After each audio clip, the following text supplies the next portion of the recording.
안녕하세요, 원택스입니다. 세무기장 매달 돈 나가는 거 보면 속으로 이런 생각 들죠. 굳이 이 돈 주고 맡겨야 하나? 그래서 검색해 보실 거예요. 신고 대리만 해도 될까? 직접 하면 안 되는 건가? 근데 정보는 너무 어렵고 사람마다 말도 다 달라요. 그러다 그냥 아무데나 맡기고 나서 1년 지나고 나서야 알게 되죠. 아, 내가 손해보고 있었구나. 이건 미리 알았어야 했는데. 오늘 영상은 그거 막아드리려고 만들었습니다. 기장 꼭 맡겨야 하는 건지, 내가 직접 해도 되는 건지, 신고 대리랑 뭐가 다른 건지 헷갈리는 핵심만 쏙쏙 정리해드리겠습니다. 이 영상 하나로 기장을 맡길지 말지 확실하게 결정하실 수 있고, 불필요한 지출은 줄이고 세금 실수로 손해보는 일도 막으실 수 있습니다. 그럼 지금부터 바로 시작해보겠습니다.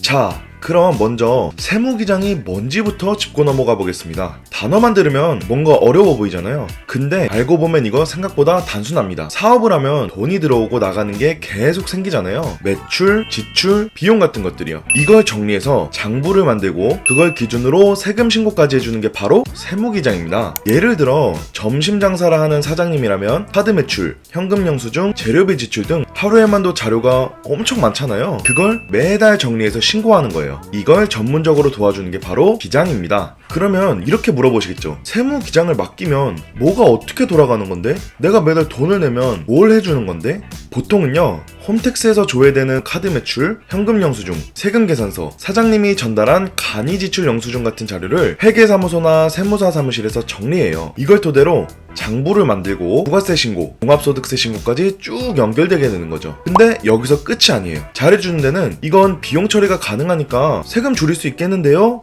이런 식으로 절세 방향까지 챙겨주기도 합니다. 모르고 지나가면 세금 더 낼 수 있는 부분들 전문가가 챙겨주는 거죠. 그러면 나는 맡겨야 되나? 아닌가? 이런 생각도 드실 거예요. 그럼 모든 사업자가 다 맡겨야 하느냐? 라는 거죠. 근데 아닙니다. 꼭 맡기는 게 좋은 상황은 분명히 있습니다. 대표적으로 연 매출이 일정 수준을 넘는 경우, 이런 경우는 복식장부 의무 대상이 되는데 장부 작성 없이 신고하면 불이익이 생길 수 있어요. 또 업종이 좀 복잡하거나 비용이 많이 들어가는 구조라면 뭐가 처리되고 안 되는지를 세무 전문가가 정리해주는 게 훨씬 안정적입니다. 프리랜서, 외식업, 도소매 업종도 자료량이 많다 보니까 기장을 추천해드리고요. 특히 사업을 막 시작했거나 세금에 대한 감이 거의 없다면 일단은 맡기고 상황을 익혀가는 게 더 안전하다고 할 수 있습니다.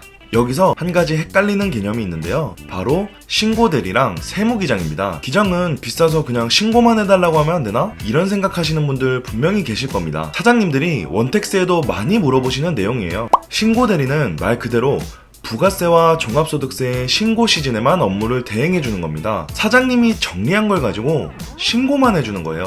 신고대리는 아무래도 신고 시즌에 세무기장을 맡기는 업체보다 우선순위가 밀려나고 그만큼 세액도 늦게 확정되게 됩니다. 예를 들어 나 이만큼 벌었어요 라고 자료를 넘기면 그대로 넣어서 신고 끝. 근데 세무기장은 신고 시즌뿐만 아니라 평소에도 관리를 해줍니다. 그 전 단계부터 해주는 거죠. 자료를 정리하고 누락된 건 없나 확인하고 이게 비용 처리가 되는지 안 되는지 따져주기까지 하는 거죠. 그러니까 퀄리티 차이, 정보 누락 여부 이런 게 확 달라진다고 보실 수 있습니다. 당연히 세금 차이도 날 수밖에 없고요. 진짜 핵심 질문은 이걸 겁니다. 기장 꼭 해야 되나요? 난 그 돈 적지만 부담스럽기도 하고 아깝던데. 그럴 수 있습니다. 매달 5만원, 10만원씩 나가다 보면 1년에 100만원 돈 되잖아요. 근데 반대로 생각해보면 그 돈 안 드리겠다고 내가 직접 하다가 신고 잘못되고 가산세 물면 그게 더 크고 더 아까울 겁니다. 실제로 세금 신고는 한 번 실수하면 그걸 몇 년간 따라가기도 하거든요. 돈보다 더 무서운 건 바로 스트레스입니다. 나는 직접 해볼래. 이거 별거 아닌 것 같은데? 하고 도전하시는 분들 요즘에 진짜 많거든요. 특히 요즘은 홈택스도 잘 돼 있고 유튜브 영상 보면서 따라하면 될 것 같기도 하고요. 근데 해보면 이게 생각보다 만만하지가 않습니다. 어떤 비용이 비용 처리되는지도 모르고 매출 자료가랑 지출 자료가 섞여 있으면 도대체 뭐부터 어떻게 정리해야 될지 막막해집니다. 특히 종합소득세 신고 시즌이 되면요, 홈택스도 복잡해지고 문의도 폭주하고 기한 놓치면 그냥 가산세 나가는 거예요. 그리고 혼자 신고한 내용 나중에 세무조사 들어오면 스스로 방어해야 하는데 그때 진짜 후회할 수 있습니다. 그럼 무조건 세무사 사무실에 맡겨야 하느냐? 그건 또 아니에요. 예를 들어서 연매출이 낮고 거래도 단순하고 시간적인 여유가 있고 내가 세무 쪽 공부도 좀 해봤다? 그럼 직접 해보시는 것도 좋은 경험이 될 수 있습니다. 근데 지금 본업도 바쁘고 자료 정리 스트레스도 받고 아니 내가 이거 제대로 하긴 하는 거야? 이런 걱정이 계속된다면 그건 맡겨야 한다는 신호입니다. 내 시간을 아끼고 불안도 줄이고 무엇보다 실수를 줄이는 게 장기적으로는 돈 아끼는 길이기도 하거든요. 기장은 무조건 맡기라는 것도 무조건 직접 하라고 하는 것도 아닙니다. 내 사업의 구조, 내 시간, 내 역량을 딱 기준 삼아서 정확하게 판단하실 수 있길 바랍니다. 괜히 돈 아끼려다 더 쓰는 일 없도록, 괜히 불안한 상태로 방치하는 일이 없도록 해야 합니다. 특히 실수할 가능성이 높거나 세금에 대해 잘 모르겠다면 전문가의 도움을 받는 게 훨씬 안전합니다. 오늘 영상이 그 판단에 조금이나마 기준이 되어드렸다면 좋아요와 구독 부탁드리겠습니다. 원텍스가 사장님과 함께 하겠습니다.